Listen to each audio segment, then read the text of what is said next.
So I'm gonna shoot the first garden bed I built on this property. Let's see. Okay, so this bucket, I want to talk about the bucket. The bucket is basically a worm tower. Eventually, every garden bed I have is going to have at least one worm tower in it. But for right now, I have one here. Okay, so I'm going to do the inventory. There's really not a lot to discuss here. I will discuss at the end the mistakes that I made, because this is the first one that I built. So I made several mistakes. Quince. Now this little bit in front of the quince that has a whole boatload of croton actually has dormant wild onion in it as well. And this section here that has nothing growing in it, it has turmeric and potatoes. There's section there, and on the other side of that, basil. This is a very dense garden bed, by the way. There's one of them is potatoes, one of them is turmeric. The turmeric has died back, like when it got real hot. I think there may be one or two still alive in there. I'm trying to get over. Oh yeah, there they are. And I often think they die. I often think they're dead, and then they just come back when enough water shows up. That may be ginger. I have my technical expert here, so. That is turmeric. I have to admit that after I set up the crops in this bed, this bed was taken from me. So my wife took it, so she now manages this exclusively.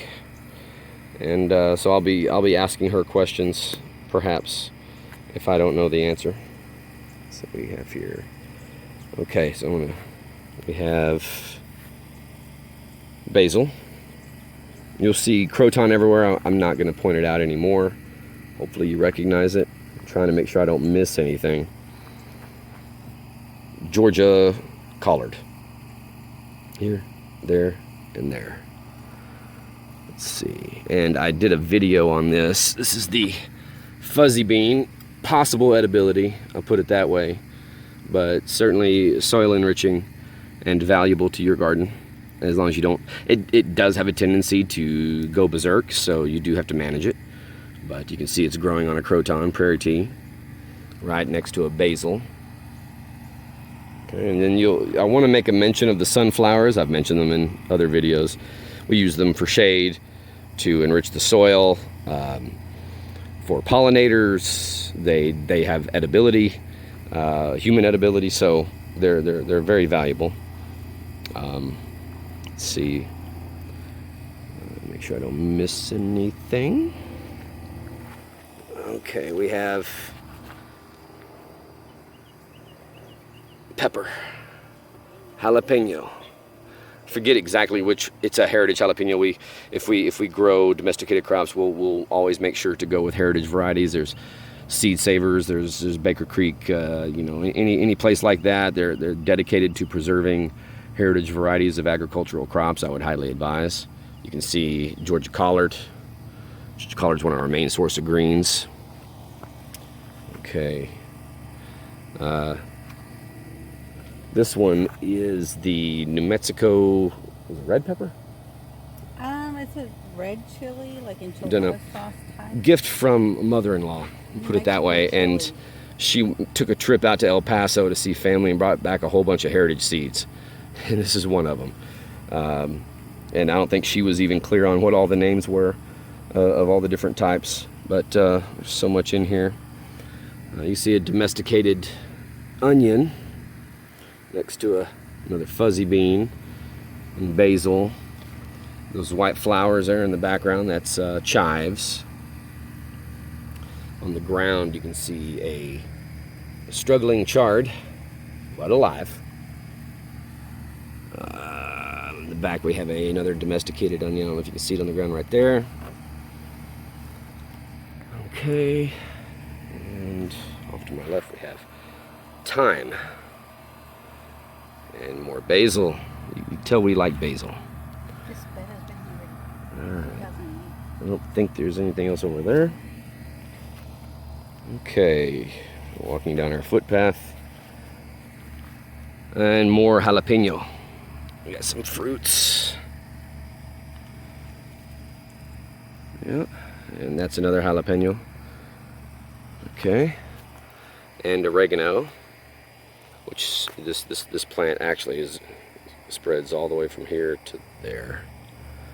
And this pepper plant here in the background, this tallish plant. Oh, there he is. Look at him, little butterfly. This tallest plant right there is a chile pekin. Okay, what else is back there? I'm trying to see. Okay. I've already gotten these Georgia collards. More Georgia collard. There's just Georgia collard everywhere, just know that. And we had domestic onion. More Georgia collard. Asparagus. This little fern-looking stuff is asparagus. Okay. And another Georgia collard. Chard. It's holding on. Let's see what we got here. Oh, there's another chard behind it. I didn't even see it. Little guy. Okay. This part of the garden is the driest in the back. It gets the most sun, so there's probably going to be less crops. Oh, there's asparagus. Okay. And we come back out. All right, what do we have? We had tomato down here, didn't survive. And look at this. I thought it was completely dead. And, you know, this is the weird growth whenever these adaptations these plants have. This is artichoke. The exact type, it's a purple artichoke. I forget the, I know I probably mentioned it in my very first video, but it got really hot and dry and it died back and we thought it was dead. And I have another one of these surviving on the property. They require human intervention to propagate through the winter sometimes. So I don't know if this is a crop I would use for permaculture going forward, but it is a good candidate. A little bit of human intervention and it seems to be pretty hardy. So yeah. Is that cactus back there? Yeah, we're gonna have cactus is a cross timbers crop I think everyone should grow. Although as I've been converting my yard, I have less and less spots that it likes to grow because it's too moist. Too dry for some things, too moist for cactus. You see the chives, it gets everywhere, so it does take management, the chives. And I think I may have caught these smaller Georgia collards on the way in. You have a Turk's cap. And I believe, I have to go look it up on the edibility, the flowers, and I think the smaller leaves are edible. On the leaves, though, there's some conflict in the sources that I've looked at, so I don't know if you want to take my word on that, but do your own research is all I can say on anything I say. Up in those woods will eventually be garden bed, but above it you can see an awesome shade providing plant, this mesquite tree, which does produce edible beans.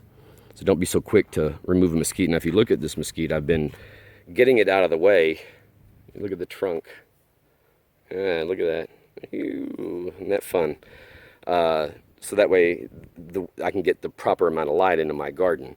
So by reshaping the tree, instead of killing it, I get the beans and I get the light. And, when it does grow, it's going to provide shade, just the perfect amount of shade, because the nature of those leaves, it does let just almost like the perfect amount of sunlight through for these types of crops. So, and then last we'll end on this lantana. It's doing quite well here. Pollinators love it. This is the Texas lantana, the native wild variety. I should have caught that. There was a butterfly just flew off. Okay, folks, I hope you enjoy that. It probably won't be quick, I'll just be honest. On the bed creation. When I created this bed, we were growing in the native soil. And we were growing root crops, turnips, beets, carrots, things like that. It's so clay-like, and it's almost like caliche, that digging your crop out to harvest, you end up pretty much destroying it just to get it out of the dirt. So when we built this bed, we wanted the soil to be much easier to dig in and remove root crops. So we went with a pretty sandy bed. Was it a mistake? Not entirely, but I had to add a lot of amendments and organic amendments to it to make it productive. And it's just now getting to the point where it's productive. When I first started doing the permaculture stuff, I was kind of skeptical. I wasn't convinced that it would actually work. And it was using those techniques that actually started to make this bed productive. So I'll mention that, and because I said I would talk a little bit about what I did on this bed. And if you see here, you see these T-posts, these little miniature T-posts and these logs. When I built this bed, that's how I built it. I took logs that I had cut and threw them down on the ground and used T-posts to actually build a wall of logs.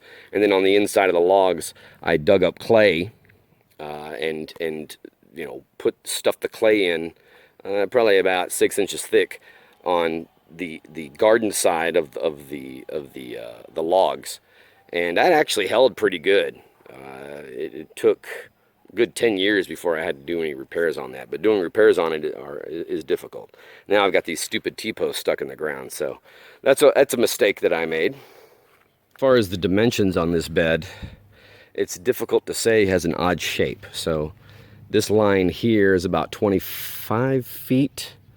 And the line across the back is about 20 feet.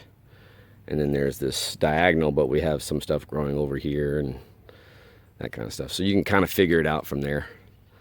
And we're going to expand it behind this hedge, which is actually privet, the good kind, Foresteria pubescens, elbow bush. And behind there is a Mexican plum bed, which I'll do a video on.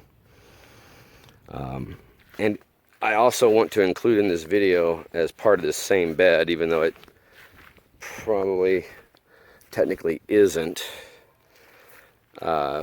these little sections here which look like nothing is growing. And you have dormant garlic. This is domesticated onion, which is actually coming up now. You can actually see it. And we're going to be spreading these around to other garden beds. It's a heritage variety. And then this little section here, which has a wild native onion in it. I count that as part of this bed here. And we'll polyculture some of this as we go, but there's some changes coming for some of these little beds back here. They've been a little bit neglected. But they do have crops in them, and I want to get it on camera. So when they actually come up, hopefully they actually come up, they're not dead. They didn't die during the drought.